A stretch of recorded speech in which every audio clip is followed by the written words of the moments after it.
Konnichiwa! W tym filmie zaserwujemy Wam wyłącznie wrażenia z jazdy Lexusem LS 430, tytułową najlepszą limuzyną wszechczasów, z czym ja się oczywiście nie zgadzam, a teoretycznie powinienem, bo jest to mój wóz.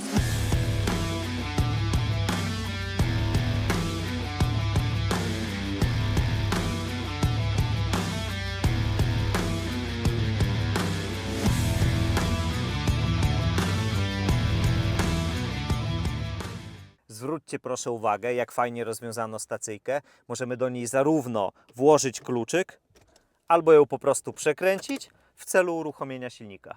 To cudowne silikonowe etui kosztowało 5 zł wraz z wysyłką. Dacie wiarę? 4,3 litrowa V8 budzi się do życia dyskretnie, aczkolwiek jej dźwięk co nieco nam zdradza, że coś tam konkretniejszego drzemie pod maską.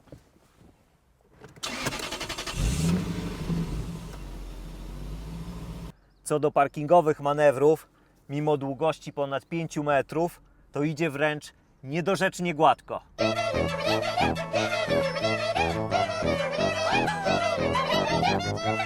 Wspomaga nas przy tym zestaw czujników przednich, a także tylnych, a w polifcie jest jeszcze kamera cofania. Na pięknym, archaicznym, zaskakująco płynnie działającym tablecie mamy jeszcze zestaw kresek informujących nas o tym, jak blisko przeszkody jesteśmy. Auto w razie W samo za nas się nie zatrzyma, także jeżeli mamy potrzebę kogoś puknąć, to mamy oczywiście taką sposobność. A jeżeli wbijamy bieg wsteczny, no to oczywiście składa nam się tylna roleta. Żebyśmy mieli jakiś manewrowy punkt odniesienia, to średnica zawracania LS-a jest o prawie metr lepsza od nowej S-klasy z napędem na tylną oś. Aczkolwiek należy podkreślić, że nowa SK jest aż o 17 cm dłuższa, chyba że zaznaczymy w konfiguratorze tylną oś skrętną 4,5 stopnia, wówczas średnica zawracania jest taka sama jak w LS-ie i wynosi 11,4 metra. Jest to poziom aut segmentu B. Zacznijmy od tego, że widoczność w aucie jest świetna, jak również pozycja za kierownicą, która jest ogromnych rozmiarów, adekwatnych do auta. Fotele to typowe babcine pufy, niecenzuralnie wygodne, z imponującym zakresem regulacji w 14 kierunkach, aczkolwiek nie zapewniają nam absolutnie żadnego podparcia bocznego. Są tak skonstruowane, że po całym dniu podróży wysiadasz z nich o własnych siłach, a nie przysłowiowo ściągają cię z krzyża. W pierwszej części filmu wspominałem o haśle, jakim kierował się zespół inżynierów pracujących nad tym autem. Kompromis to brzydkie słowo. Po kilku tysiącach wspólnych kilometrów odnoszę wrażenie, że w tematyce samej jazdy hasło projektowe brzmiałoby nie przeszkadzać. Cechy auta, które irytowałyby kierowcę, są jak zrealizowane obietnice naszych szanownych polityków. Po prostu nie występują. Ale to nie jest tak, że niczego autu nie brakuje. Na przykład lepszych świateł. Mniemam, że te lampiony bixenonowe skrętne z polifta robią dużo lepszą robotę, aczkolwiek obcując ze współczesnymi flagowymi i adaptacyjnymi lampionami zmienia się dość mocno nasza perspektywa. Ponadto podróżując 160 km na godzinę plus, zdecydowanie brakuje nam szóstego biegu, który ma poliftowy LS. Nie, żebym kiedykolwiek tak szybko jechał, powtarzam tylko to, co słyszałem. Wówczas byłoby niższe zużycie paliwa, a także jeszcze lepsza cisza na pokładzie. Co potrafi 4,3 litrowa V8 o mocy 282 koni i 417 Nm zwana 3UZ FE? A no zaraz się przekonamy. Według producenta pierwszą setkę na szafie zobaczymy po upływie 6,7 sekundy i zaraz to zweryfikujemy i zrobimy to jak najgorsi amatorzy, korzystając ze stopera z telefonu i będziemy posiłkować się wskazaniami z tych pięknych analogowych zegarów.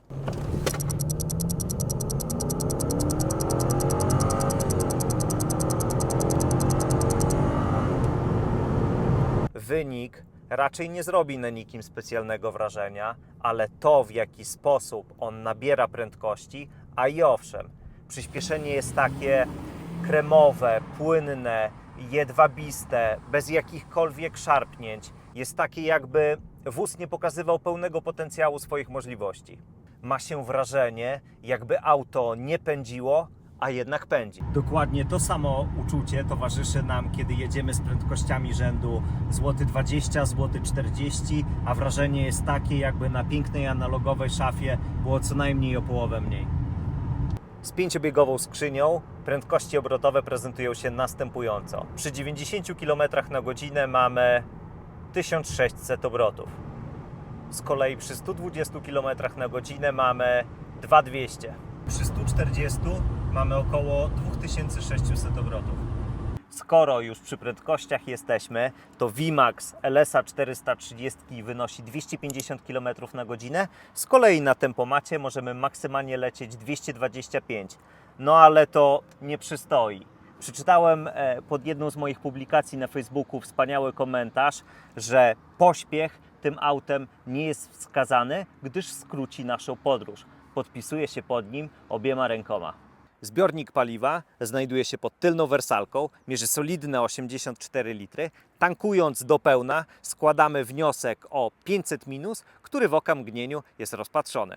Spalanie nie jest specjalnym wyczynem, sieknięcie ponad 900 km w trasie.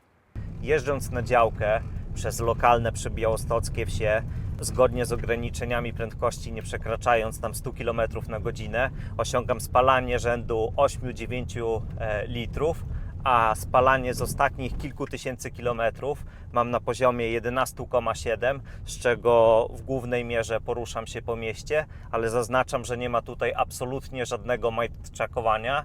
Jest to raczej bardzo spokojna i relaksująca jazda. Jeszcze taka mała dygresja. Ta V8 ponoć jako jedna z pierwszych uzyskała certyfikat ULEV, czyli Ultra Low Emission Vehicle. W temacie wyciszenia. Jadąc spokojnie, Ty dobrze wiesz, że jest V8 pod maską, aczkolwiek w większości przypadków najnormalniej w świecie jej nie słyszysz. Hashtag normalnie hybryda. Podwójnie klejone szyby, w cholerę materiałów wygłuszających, niecenzuralny współczynnik oporu aerodynamicznego wynoszący 0,25 i wiele innych dobrodziejstw odizolowuje nas od świata zewnętrznego. I ma to jak najbardziej swój urok i nie jest to tak, że kupią to tylko osoby, które już są dawno po kolonoskopii, kupi to zdecydowanie szersze grono kierowców. Żeby nie być gołosłownym, zweryfikowałem decybele, jak tam wypada LS na tle szanownej konkurencji. Otóż niemiecka Trójca Święta nie ma do niego podjazdu na biegu jałowym, maksymalnym otwarciu przepustnicy, ani też prędkościach przelotowych rzędu 120 km na godzinę. Nie ma również podjazdu reprezentacja z Wielkiej Brytanii z Jaguarem XJ, ani też ojciec wszystkich Passatów Volkswagen Peyton. Z liczbami się po prostu nie dyskutuje. Jak widzicie, jestem uzbrojony w profesjonalny sonometr i za chwilę zweryfikujemy, jak tam wypada wyciszenie LS-a po 25 latach dzielnej służby.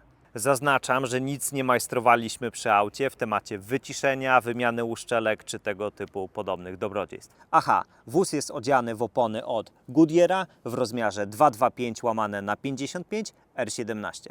No to dobra, mierzymy. Zaczynamy zabawę od biegu jałowego. Minimum 37,1. No i dobra, mamy 50 na szafie. Robimy pomiar minimum, zamykam gębę. Przy 50 mamy minimum 51,1. Przy 90 minimum mamy 58,9. Z kolei przy 120 minimum to 61,1.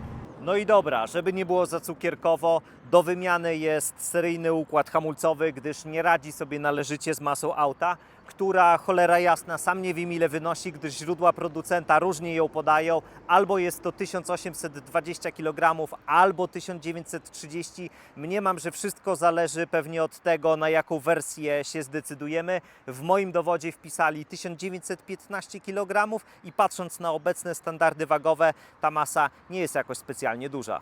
Układ się przegrzeje, tarcze się zwichrują, będzie nam biła kierownica, no i takie to są historie. Warto zrobić konwersję podzespołów z Lexusa GS-a i problem będzie z głowy, a koszty takiej imprezy są relatywnie niskie. W temacie skrzyni mamy 3 tryby do wyboru. Podstawowy, tryb na śnieg, a także tryb Power, który w mojej ocenie nieszczególnie pasuje do tego auta, aczkolwiek rozumiem, że musi być, gdyż są kierowcy, którzy lubią się bardzo z czerwonym polem na obrotomierzu. Skrzynia działa tak płynnie, tak jedwabiście gładko, że zmiana biegów jest taka bardziej słuchowa, a nie taka fizyczna. Niezależnie jak jedziemy, czy jak statystyczny kierowca Toyoty, czyli o 20 km mniej niż jest w danym miejscu dopuszczalne, czy też idziemy pełnym piecem. Nie uświadczymy tutaj takiej żadnej spektakularnej redukcji z szarpnięciem, aczkolwiek działa ona naprawdę szybko. Niezależnie w jakim trybie jedziemy, to jest kremowa. Nawet w trybie power nie rozleje nam szampana. Z ciekawostek barowych to skrzynia wspiera nasz lichy układ hamulcowy, chociażby gdy zjeżdżamy ze wzniesienia, wówczas redukuje biegi, no i hamujemy wtedy silnikiem. Progresywny układ kierowniczy nie wymaga większego komentarza. Podczas parkingowych manewrów możemy dosłownie operować jednym paluszkiem, a przy wyższych prędkościach należycie nam sztywnieje. Rzekłbym, że jest tutaj zachowana odpowiednia równowaga i zawsze wiemy, co się w danym momencie z naszymi kołami dzieje. W temacie zawieszenia mogę jedynie niesmacznie pocukierkować. Po pierwsze, tutaj wciąż po 24 latach siedzi seria, a po drugie jest relatywnie tanie, oczywiście jak na pneumatykę. Po trzecie i co najważniejsze, to mamy tutaj efekt latającego dywanu. Co prawda nie wiem jak jest z 20-calowym festynowym kołem, ale z 17-kami jest doprawdy wyśmienicie. Dziury, progi zwalniające, czy też właśnie tak jak tutaj kociełby, są tłem. Auto nie jedzie, a płynie. Uważam, że pneumatyka w tym aucie jest to pozycja obowiązkowa. Czy zawias w trybie sport jest dostatecznie sztywny? Tak, ale należy pamiętać, że wciąż tutaj pierwsze skrzypce gra komfort. Czy mamy regulację wysokości tak, aby dojechać bez stresu na działkę? Oczywiście mamy też tryb Super Kozy. Doskonale sprawdzi się na drogach leśnych, szutrowych, czy też wymagających parkingach centrów handlowych. Zapewne spora część z Was się zastanawia, czy da się w lesie na tylnej kanapie wypić lampeczkę herbatki? Jak się okazuje, to jest bardzo dobre pytanie. Odpowiedź brzmi, jak najbardziej da się.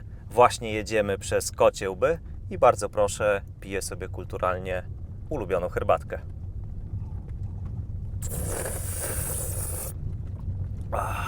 Leżący milicjanci również nie stanowią problemu, nawet ci agresywni. Poszczegółową prezentację auta, w której są najgorętsze ciekawostki barowe, musicie kliknąć gdzieś tutaj.